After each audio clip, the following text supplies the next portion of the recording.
Muy bien. ¿Se ve la presentación? Sí, doctor. Gracias. Les decía sobre el alcance de la negociación. Las personas que tienen, a quienes se les asignó estos plenos poderes, van a tener esa representación para poder negociar. Nos van a representar como Estado. Ellos no solamente irán a verificar el documento, constantemente tienen que informar sobre el desarrollo de la negociación. Si van a tener varias, obviamente un tratado no prospera en una sola reunión. Algunos sí, pero puede implicar varias reuniones. Entonces, lo que se les exige es que constantemente vayan informando sobre el avance de estas negociaciones. Tienen ellos el deber, tienen que compartir esa información para que se esté al tanto sobre todas las negociaciones que se van a llevar adelante. ¿Listo? Eso es lo que nos exige también la ley 401.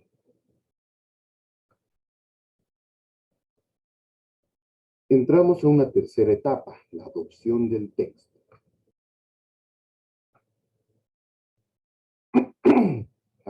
¿Me ayudan, por favor, dándole lectura?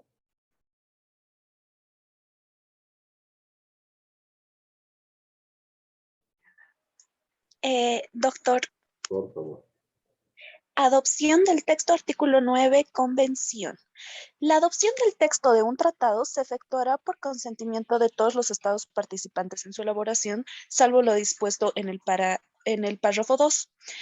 2. La adopción del texto de un tratado en una conferencia internacional se efectuará por mayoría de 2/3 de los estados presentantes y votantes, a menos que esos estados decidan por igual mayoría aplicar una regla diferente. Ok. Muy bien, gracias.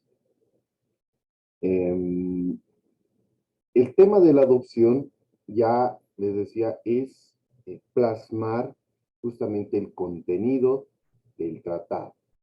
Y en el contenido, obviamente, vamos a plasmar también el consentimiento de los estados, de incorporar la forma, la redacción, en qué sentido se tiene que describir ciertas obligaciones.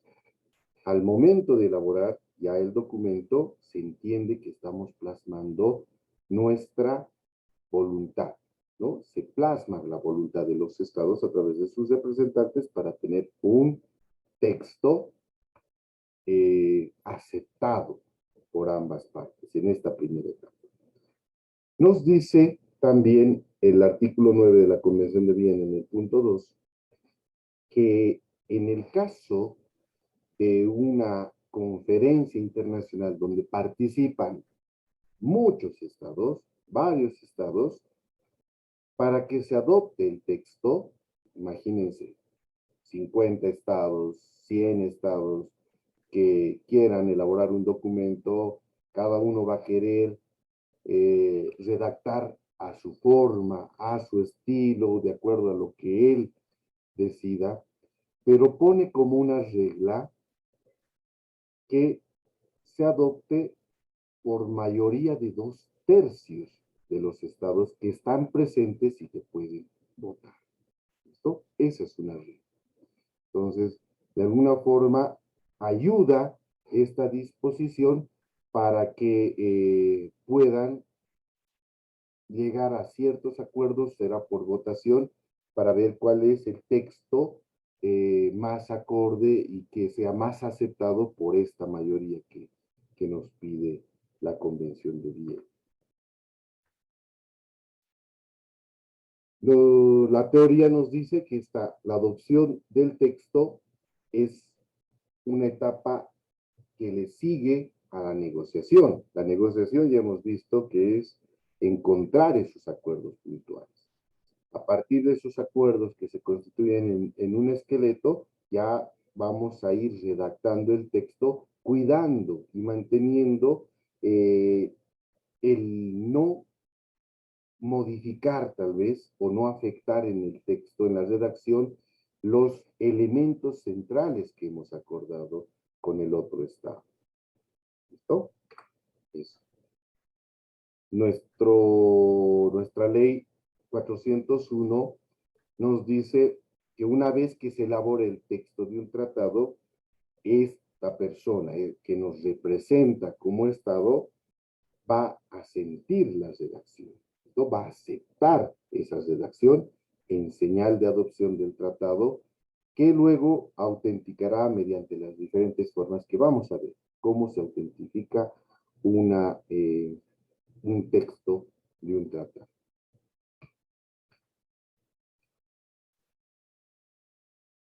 La cuarta etapa es precisamente la autenticación. Y es el procedimiento por el cual el texto de un tratado queda establecido como auténtico, definitivo y como una forma de resguardar y garantizar esta autenticidad, va a tener la firma o la rúbrica de los representantes, por parte de los representantes de los estados que van a suscribir. ¿Listo? Ellos van a dar esa autenticación, plasmando su firma, y en palabras sencillas, la autenticación es revisar el contenido del texto que esté acorde a lo que se ha negociado. El artículo 10 de la Convención de Viena nos dice que el texto de un tratado va a estar establecido como auténtico y definitivo. ¿Qué significa esto? Que no se puede cambiar ese documento a través de dos formalidades. Mediante un procedimiento que va a estar establecido en el documento que estos estados lleguen a acordar. ¿Listo? Y si no se establece un procedimiento que sea acordado por los estados, la regla general es la firma. ¿Listo? Que estos representantes puedan firmar o rubricar cada una de las hojas de los documentos que van a ser los originales en ese momento. Con esa firma o rúbrica se le da el carácter de auténtico al documento y definitivo, no se podrá modificar.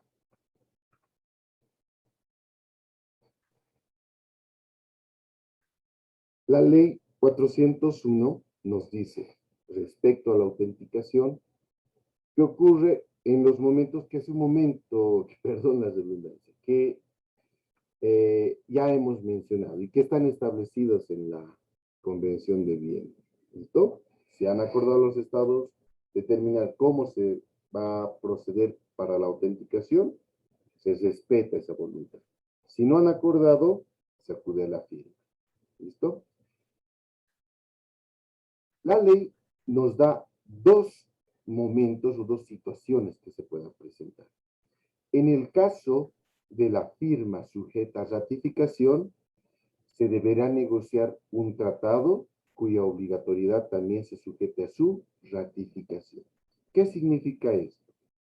Que el documento ya autentificado y definido va a tener como una especie de reserva, es decir, muy bien, este texto, este documento que hemos acordado, que es definitivo, por mandato que yo tengo como representante, incluso puede estar establecido esto en los plenos poderes, yo debo llevarlo a una revisión por la normativa interna que tengo como un Estado.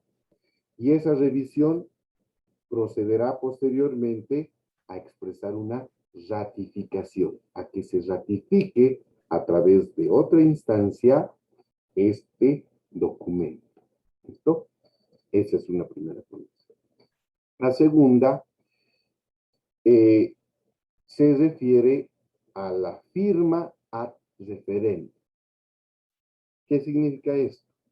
Que se debe negociar un tratado, si bien ya se tiene definido el texto, ya se ha acordado como tal, pero se le dice, ¿no? En palabras sencillas, este tratado debo llevarlo a una consulta. ¿Por qué? Porque mi normativa interna, será mi constitución, me pide como un requisito, primero, consultar con la población, llevar adelante ese proceso de consulta y si la mayoría por voluntad democrática decide que se lleve adelante, está de acuerdo con este tratado, entonces con ese resultado se nuevamente se llevará al otro estado para ya formalizar esta etapa habiendo cumplido ese requisito que puede ser interno.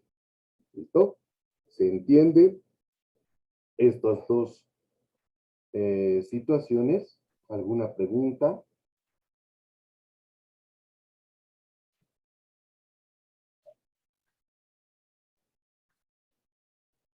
¿Ninguna?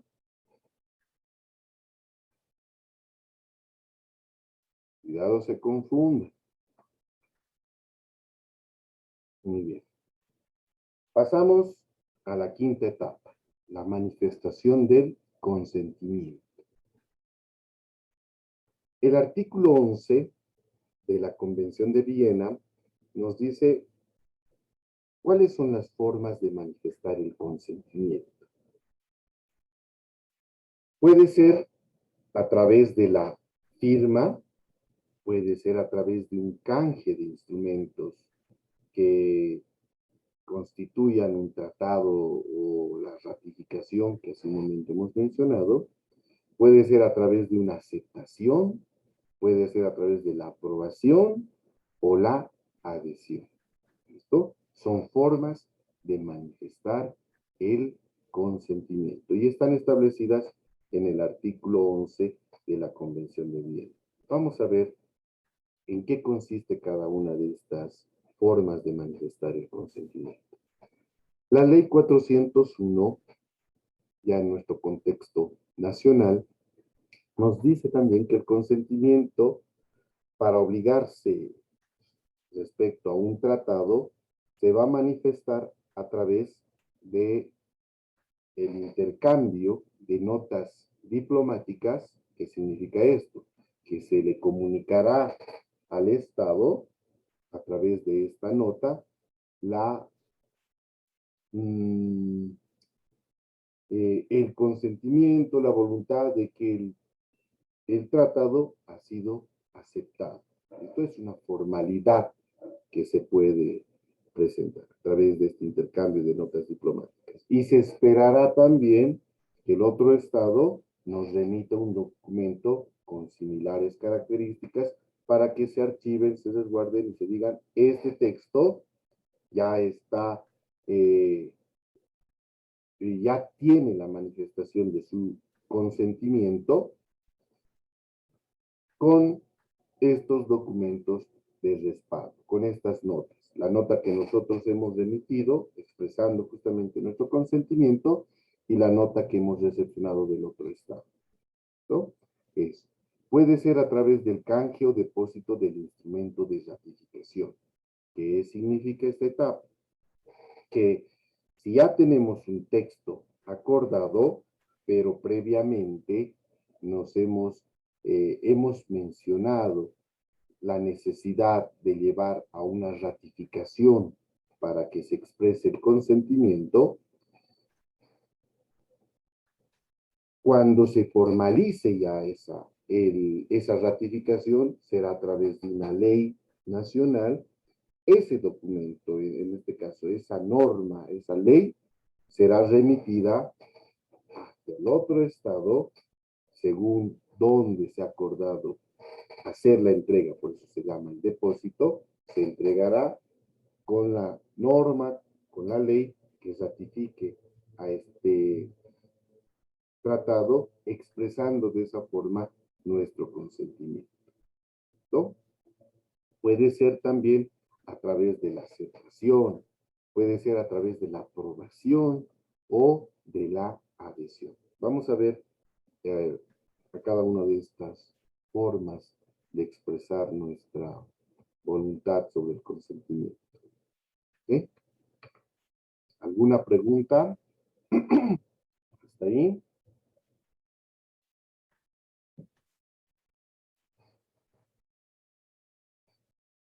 ¿Ninguna? Doctor, en los tratados de adhesión, ¿son tratados unilaterales? Ya, vamos a ver los tratados de adhesión. Es, bien rapidito, es un tratado multilateral donde puede ser que nosotros hubiésemos participado en una primera etapa o no hemos participado, pero ya ha sido celebrado por otros estados y nosotros tomamos la decisión de ser parte de este tratado. Si el contenido del documento, del tratado, permite que otros estados puedan adherirse, entonces nosotros vamos a expresar justamente la voluntad de adherirnos a ese documento, debiendo cumplir con lo que nos exige también en su contenido ese tratado. ¿Listo? Eso. Vamos a ver. Super.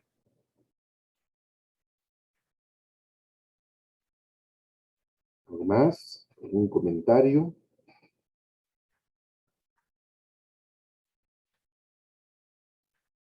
¿Ninguno? Ya.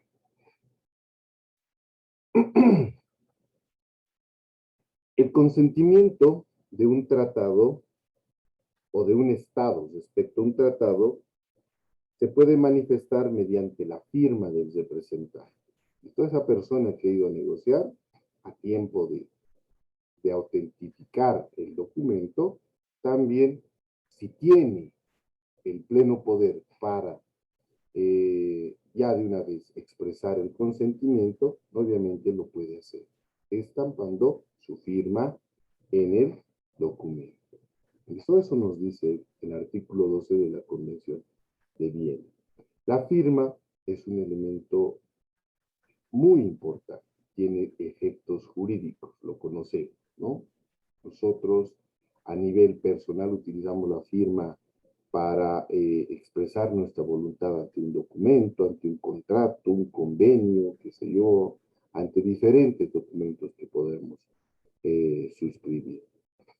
Lo mismo, el representante de un Estado, cómo expresa esa voluntad, cómo va a expresar su consentimiento a través de la firma. La firma ya refleja y formaliza la aceptación voluntaria de sujetarse a las disposiciones y al contenido del tratado. Cuando el tratado dispone que la firma deba ser reconocida como manifestación del consentimiento, entonces se deberá suscribir en ese momento. En el contenido del tratado se puede establecer esa disposición. Pero, como un tratado, decíamos, tiene un espíritu de plasmar los acuerdos, las voluntades de los estados, también estos pueden acordar que exista otro modo de manifestar el consentimiento, de darle también cierto efecto a la firma, ¿no? Pueden ellos acordar, será a través de rúbricas más y otros requisitos que ellos pueden acordar. ¿Listo? No existe una regla única, sino que es abierta a la voluntad de los estados por el espíritu también de la Convención de Viena.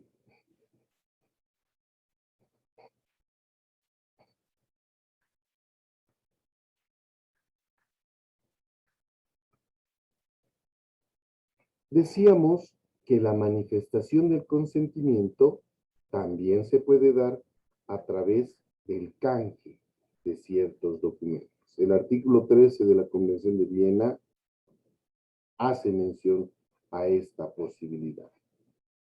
Nos dice que el canje de instrumentos que constituyan un tratado se va a dar en qué momento, cuando los instrumentos dispongan que su canje tendrá ese efecto. Si nosotros redactamos el documento y al final, en una de las cláusulas finales, acordamos de que para que se exprese la manifestación del consentimiento de cada uno de estos estados, se llevarán adelante el canje de ciertas notas diplomáticas, por decir. ¿Listo? Estamos acordando que de esa forma vamos a manifestar el consentimiento. Eso significará que una vez que se revisen los estados, tendrán que emitir y remitir esos documentos para, para expresar su manifestación del consentimiento. ¿Listo? Ahora, también vamos a ver acá que la regla se abre a que ciertos estados han convenido darle cierta particularidad u otro modo a este canje de tratados, lo pueden acordar. ¿Listo? Está abierta esa posibilidad. ¿Por qué? Porque es voluntad de ambas partes. Vamos a ver ahora qué es la ratificación, qué es la aceptación, la aprobación, la adhesión, según el caso. ¿Alguien quiere preguntar, perdón? ¿Nadie? Ok. Nos dice la Convención de Viena que los estados pueden expresar su manifestación del consentimiento a través de estas modalidades, vamos a decir. Puede ser por ratificación, por aceptación, por aprobación o por adhesión. Está habilitado. La ratificación, ¿cuándo se da? Cuando el tratado disponga que tal consentimiento debe manifestarse justamente a través de esa ratificación. ¿Listo? En el contenido vamos a encontrarnos con una cláusula que establezca la necesidad de llevar a ratificar el contenido del tratado. Por regla ya estamos viendo que los estados pueden darle cierta modalidad a esa ratificación, pero debe ser acordado entre las partes. Nuestros o cualquier representante de un estado que tiene los plenos poderes para negociar un tratado, también tiene que tomar en cuenta el contenido de esos plenos poderes, porque antes de otorgarles ese poder, ya sea el presidente, la presidenta, los ministros, todo eso, le pueden instruir de que está bien que vaya a hacer la negociación de ese tratado, pero que mencione y recalque que el texto que van a acordar para el tratado va a necesitar de ratificación.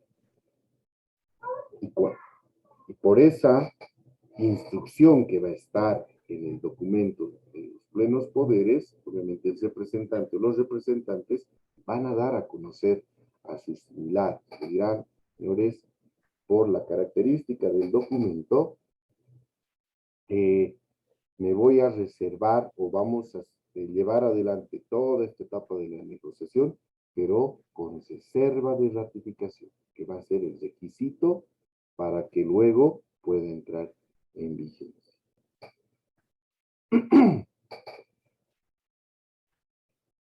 Esta ratificación o esta posibilidad que les decía va a estar establecida, puede estar establecida en los plenos poderes.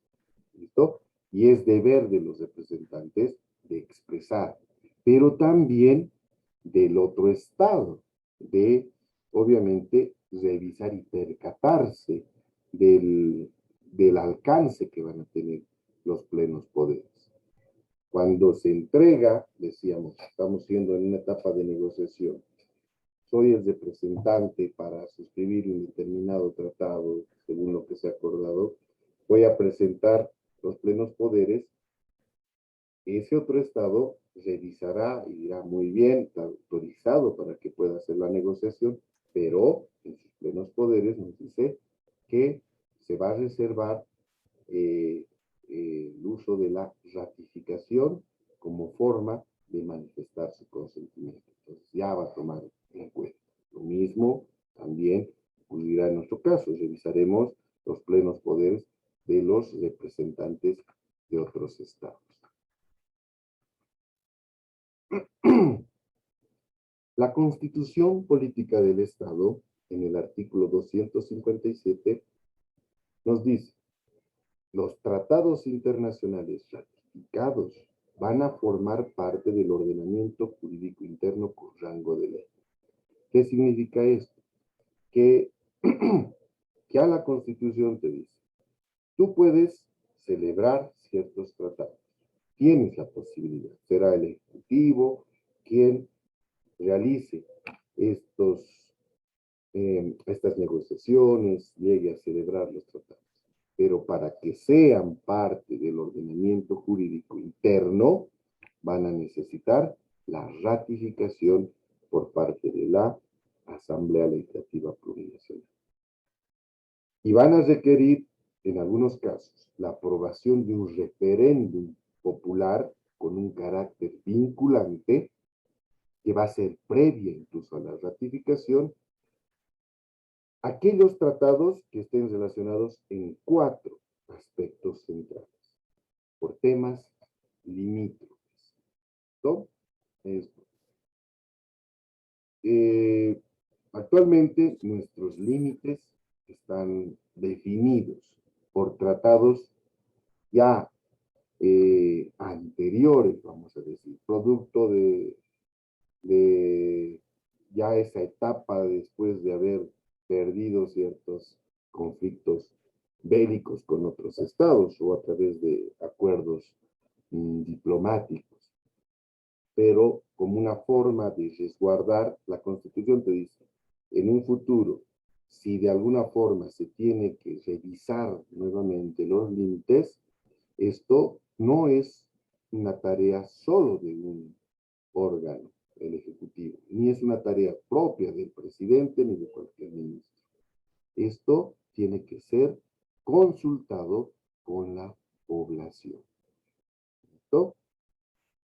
Quizá esto tomando en cuenta la historia de que han habido acuerdos de tratados justamente celebrados por expresidentes, la historia eso nos muestra, que no han buscado lo mejor, vamos a decir, para nuestro país en cuestiones de límites, ¿no? Incluso se menciona que ellos se han beneficiado por la posibilidad de ya suscribir ese tratado, se han hecho de forma muy interna, muy reservada, y que después de muchos años la población recién se ha enterado sobre los límites que se han acordado a través de estos tratados internacionales.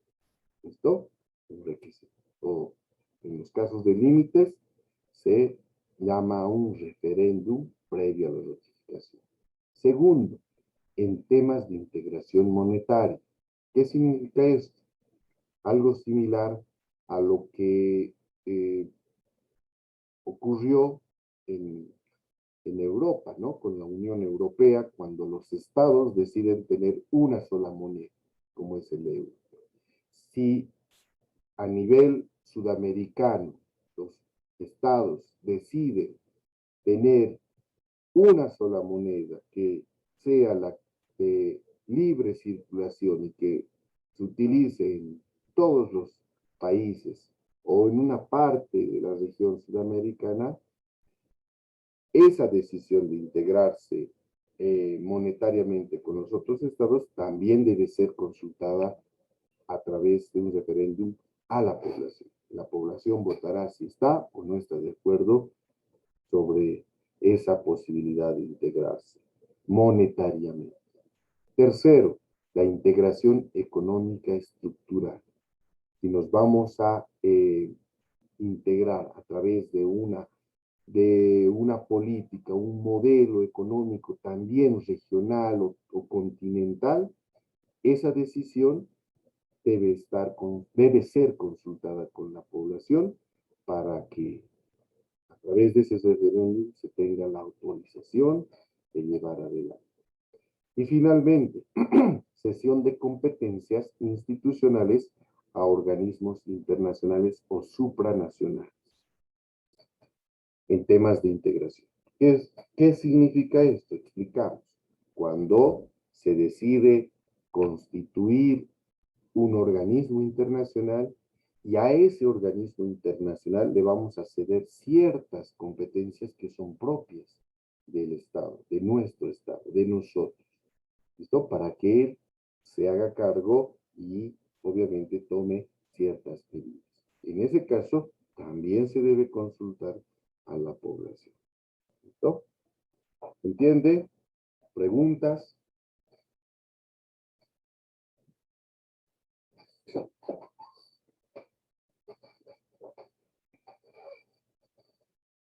¿Mm? También tenemos. Doctor, ¿Sí? en el caso, bueno, en el ejemplo que ha puesto, digamos, de esto de que a nivel, digamos, Latinoamérica, Sudamérica, se llegue al acuerdo de que se utilice la misma moneda. Ah, ya. Ajá. Digamos, o sea, a ver, nos podrían quitar, por decirlo así, el uso de los bolivianos, o también podría ser de la misma circulación bolivianos y la otra moneda impuesta en el tratado. Ya. Ok. Buena pregunta, Andrés. Cuando se decide integrarse, o los estados deciden utilizar una sola moneda como una moneda oficial, vamos a decir, que circula y va a reemplazar a las monedas nacionales, esa moneda va a ser la oficial, va a tener el carácter oficial. Eso significaría que ya no utilicemos el boliviano, ¿no? Como en Europa, por ejemplo, los estados deciden utilizar el euro. El euro es el que es la moneda oficial. Por eso tiene también el espíritu de integración, para que no se vea la necesidad de hacer cambio según el tipo de moneda, ¿no? Si yo quiero ir de España y quiero ir a Francia, ya no utilizaré como ocurría antes, digamos, puedo utilizar el real español y luego cambiar a un franco, a una moneda francesa, ¿no ven? Es evitar justamente eso, por un lado, tener una sola moneda que se utilice acá en Bolivia o puede ser utilizada en Perú, en Argentina, en Brasil, de acuerdo a los países que quieran también tener esa moneda como oficial, ¿no? Que se va a utilizar en toda la región. A eso se refiere esa moneda, el tema de la integración, que es una sola moneda que adquiere, que es de uso de todos esos estados y tiene el carácter de ser oficial. Muchas gracias, doctor. Ok. ¿Alguna otra pregunta? Sí, doctor, dentro de lo que es las cuestiones limítrofes, Ujú, recortando lo que ha sido la controversia entre Perú y Chile, que si no me equivoco la ha resuelto la Corte Internacional de Justicia, ujú. donde creo que hacía un dictamen favorable para Perú. Si no me equivoco, la sentencia era inapelable, pero esta sentencia, doctor, en esta corte es vinculante para el país, para Chile.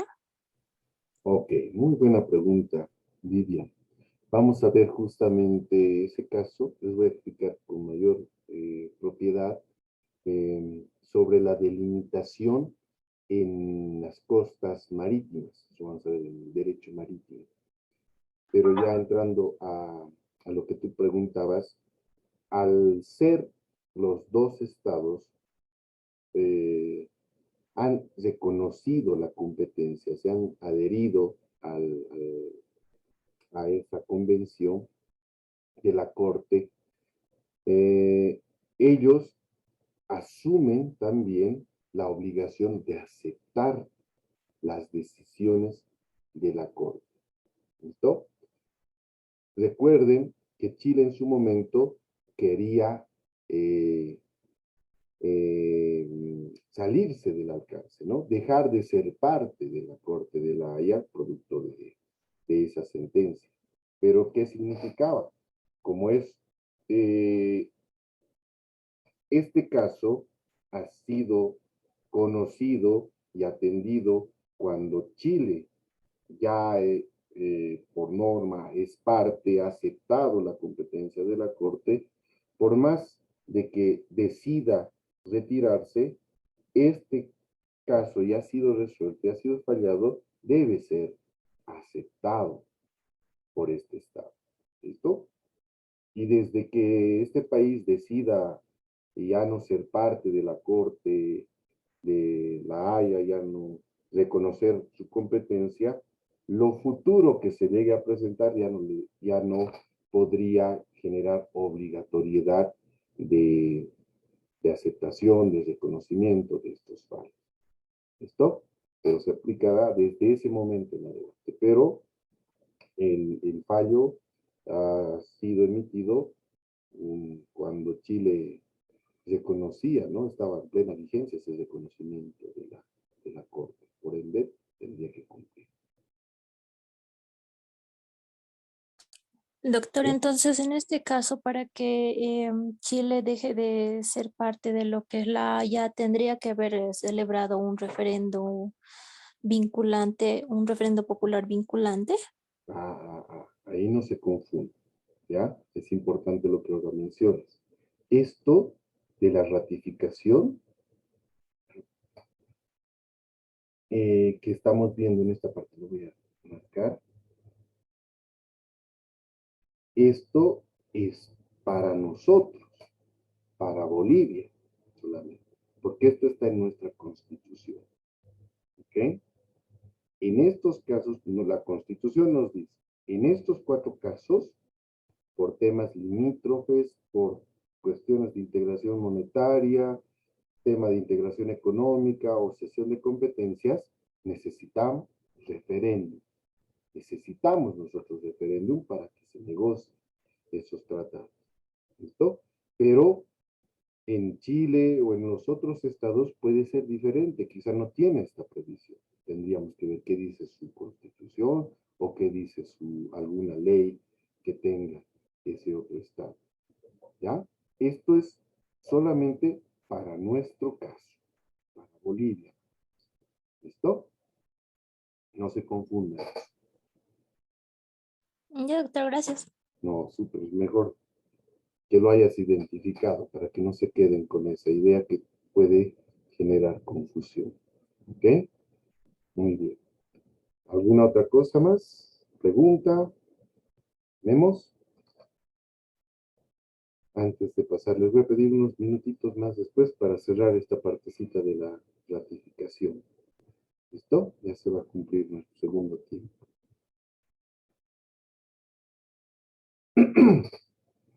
Ya. Vamos a entrar a ver qué nos dice la ley 401, nuestra ley sobre celebración